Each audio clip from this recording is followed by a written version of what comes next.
Okay, I don't normally do this, but I got one person to thank for this, for nudging me a little bit. I'm going to take a look here, and you're going to see it too on the leaderboards. I'm going to scroll down, and that is my name right there. I am ranked 26 overall, all natural.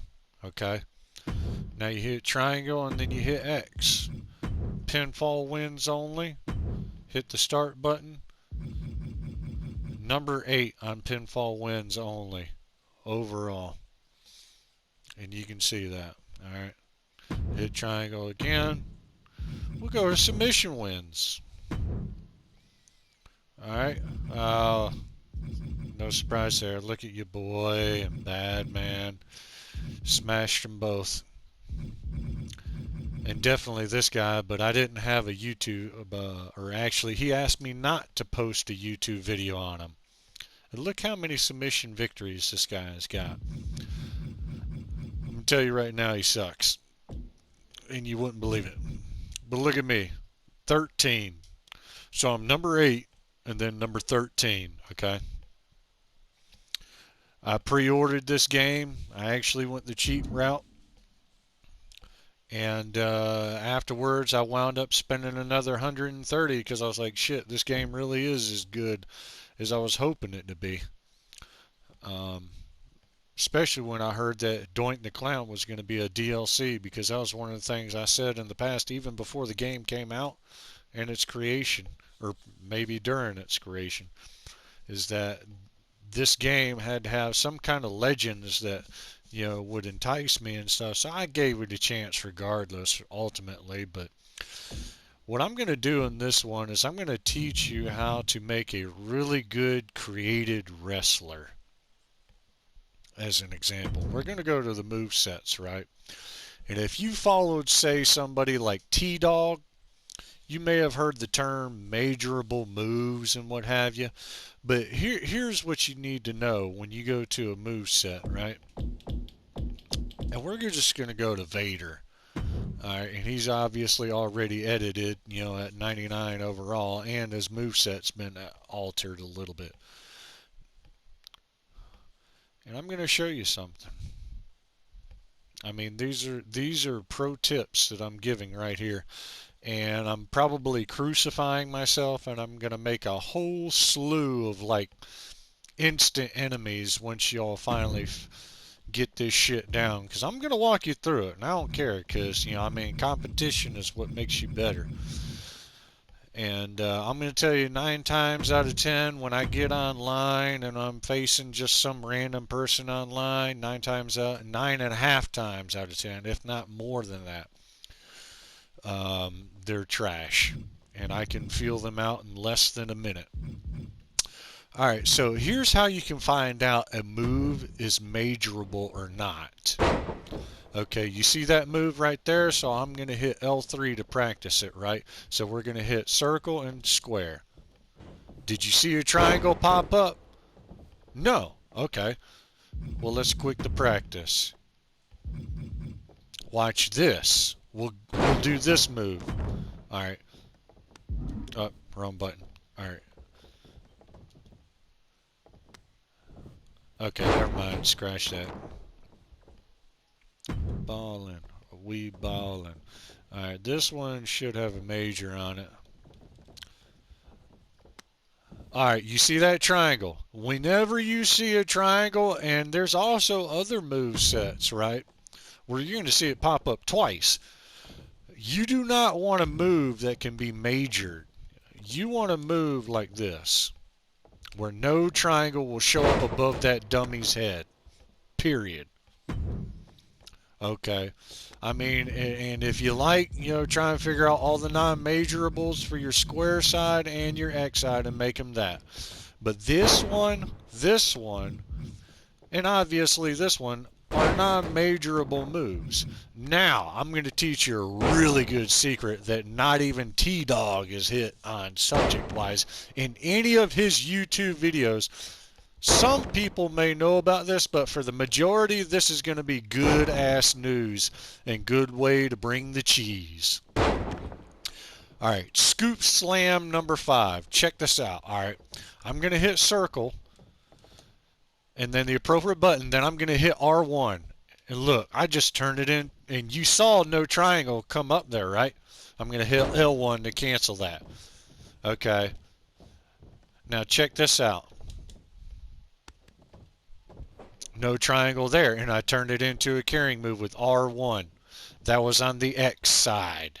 Always have the double-edged sword, because some people who I've noticed may have tendencies to always break a reversal after you grapple with them standing face to face on the square side, and some may be on the X side. You'll find that out within a minute of playing them and testing them out. And I would, in probably some cases, just to feel your opponent out, to test them within the first minute of just playing them, to see what they break a reversal and paying attention to what they're break or reversaling on you. Okay. Alright. Another thing, too, is heavy attacks. Now check this move out. This move right here, even on guys say like your boy 92, X Desire, Kindle X, etc. Good players, alright, top game players, and they're probably even modded or they have a turbo controller. Now you've seen that triangle, right? Far as I know, there is no striking move like that you're not going to see a triangle on. But I promise you, the hammer fist, if you use it within a manner face to face, say like you pick them off the ground and you're just standing face to face while they're groggy and stuff, and you just hit it, you know, 9 times out of 10, unless they are like seriously like spamming the shit out of, probably even with a turbo controller, triangle, they're not going to reverse this move. And this is one of my key standing front to front face moves right here. I love to use it, especially against somebody I got a feeling that they're not on my level. I'm just going to make them look bad with that. Alright, 2 running grapple moves you need to take note of. The running body block and the single leg takedown. A lot of people may know about this through Brock Lesnar, and even Umaga has this. And Umaga on the default level has a really good move set, by the way. I don't think I'm going to go into that. You'll probably figure that out on your own after you listen to this video and what have you. This is also a really good one that not a lot of people reverse unless they're holding triangle, which is not very common. Unless, you know, they know something, you know. And that's been my experience. And my experience is very extent because, as you can see from my record, I've played a lot of fucking matches. And I've, you know, shit dogged and you know, had a bunch of matches where I lost and brouhaha. But the real competition, and I will always say this, is in the 1v1 match. If they can't beat you 1v1, they're not on your level, period. Multi-man matches are like lottery draws and are, you know, anybody could win them basically. It doesn't really mean anything in the competitive sphere, in my opinion. And I would also argue more so than not that it's fact. Because I'm sure more than 9 times out of, you know, more than half, you know, you're going to agree with that. Because what they can get away with somebody while you're facing somebody else, and you can just think of a scenario where you're in like a 3+ man match and you're just getting away with some cheesy or spammy stuff, you know. Now here's the kicker. Alright, I showed y'all some very powerful shit basically where you need to program on the square and the X side where you have a move, say like the scoop slam, and the other one, which I didn't go into explicit detail on, but on the X side, the heavy attack side, after you grapple, right? And this was the other one I showed you right here. The scoop power slam and the scoop slam number 5. Moves like this, you can hit R1 after you do the sequence that you see right there to execute the move. During the animation, or right after you hit those buttons, hit R1 more than once to turn it into a carrying move. They're not going to see a triangle, and that's excellent, because I'm going to show you something. If I do a straight up carrying move and I'm playing somebody who's really good and spamming the shit out of that triangle button, look at that triangle. They're going to get that every time, and they're going to reverse it every time. Okay? So never do a straight up carrying move unless you have a good feeling that you can get away with that. But other than that, I would obviously go with the safe plays on the light and heavy grapple attacks with a move that you can hit R1 and turn it into a carrying finisher or signature. And I'm going to give you some examples. On the signature side, right here. This move is an Umaga signature right here. And it's on Vader. But I did this because of one of 2 reasons, alright? You can do this move. Alright, I'm going to hit circle. Oh, shit. Hold on a sec. Hit cancel. Alright. No, that wasn't the right one either. Damn it. Shit. Alright, but basically what I'm going to show you is I'm going to turn. This is going to be a heavy grapple. Alright. Hit R1, turn it into a carrying move. Where is it? Ah, shit. Hang on. Damn it.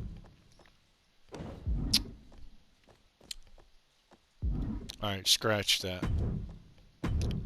Let me look here real quick.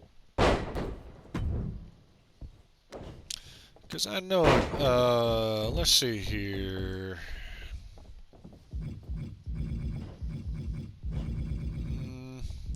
What you need to look for here is, you see that middle thing right here, add move with the check mark and everything? You look for a move right here. You can do this move from a shoulder carrying position. Alright, so we'll hit that and we'll experiment with it, okay? Alright, I'm just going to cheat right here, but look at that. You can do it from this position, R2 squared. Bam! Lights out, okay? Now I have a finisher. Guess what I'm going to do? A heavy attack move, hit R1, no triangle, alright? And I'm doing a finisher. Lights out, they're stunned. If they weren't stunned off of the first one, pertaining, But one thing I like about Umaga's Samoan drop, and we're just going to get out of that and not save that. This move that I've noticed right here, on some decent players, okay? On some decent players is very fast, which means that triangle hits them or it doesn't show up, okay? But the second reason, erroneously, really it's the only reason, one of the main reasons why I love this kind of signature is after I perform it, that stun meter gets started, okay? It gets started. And once that stun meter starts, I'm going to hit circle. I'm going to flick my right stick straight up, sit you on the knee, hit my right stick to the right and put you on the knee, and I could strike you. Ooh, you get a, but sometimes people don't catch that because it's so fast within the game. Now, it seemed pretty long right there on the dummy, but when you're in the actual gameplay and you've taken damage and stuff, it ain't going to be that good. You'll probably won't even see a triangle. I've been in that situation. Or you'll lock up when they're on the knee and then they have square, X, or circle to guess from. So you have good chances as opposed to them in getting a button to stun them ultimately after they're put on the knee and you lock up with them, because they have a 1 in 3 chance and you have a 2 out of 3 chance to guess the right kind of button and they have a 1 in 3 chance, like I said. So your chances are pretty damn good once you get that stun meter going and what have you. Now, on my finisher, I'm always going to have something like this. And look at that description. Standing front, grapple offense, combo, pin combo is good, by the way. Always have a finisher that has a pin combo and a carrying position from whence it can be done. Because look at this. And I'll do a strong, heavy attack, hit R1, and bam, lights out. No triangle whatsoever that shows up. Same thing in the gameplay. So here it is, guys. I'm giving you pro tips right here. And this is how I smash my opponents. But here's one more thing you need to think, because there's more than one thing, obviously, that you need to take into effect. It's good to have a good, decent move set. You in at least 3 moves, whether on your square or X side when you're standing front, that are non-majorable, or you can just make them all non-majorable. Whatever. Really mix it up. And that's cool, too. I only do like 3 on each side because it's whatever, you know. And then I work with my front running strikes and grapples and stuff. A little Irish whip, throw them outside. And that was actually something I stumbled upon. Is you can either throw out or Irish whip your opponent on the outside, immediately hit your directional button up into a rising taunt, then just step outside the ring with R1 while pressing your left stick, right, just to stand on the outside side of the ring, and then just doing a diving attack with the square button. They will not see a triangle. That's also another move that's really good. And I always do that in my matches. I'm giving you inside shit right here, okay? Um,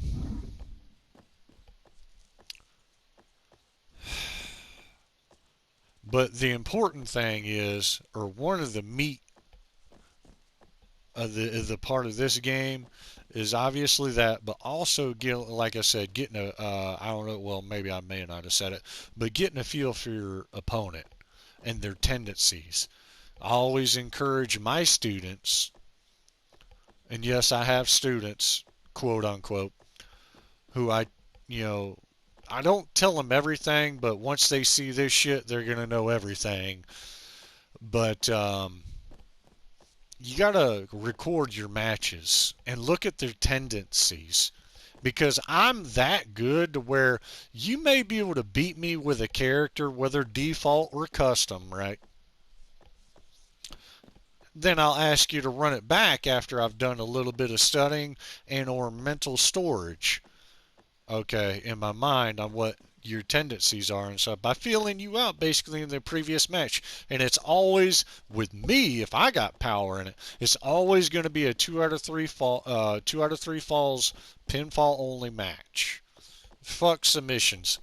I played that game a long time ago, and if obviously some of the higher ball players will know about this, or maybe even mid-level. Last one too, it's a rotten egg. And there's obviously no telling whether they got a fucking turbo controller and they're just, just robbing your ass, you know, basically on this broken. I guess you could say it's broken, but 2K made it the way it is. You know, there's ways around it, obviously. So I always do pin only and 2 out of 3 falls at least. If I really want to beat you or really go the distance, we'll at least make it a 15-minute Iron Man match, pinfall only. Or 30. Okay. But you need to pay attention, basically. Within the match, you need to pay attention to their tendencies and be a little creative as well. Think outside the box. But once you have, in whatever time period in that match you have found out their tendencies, you have to exploit them. And once you do, you're going to be a very successful uh, and mentally sound player in this game. Uh, Kudos to you.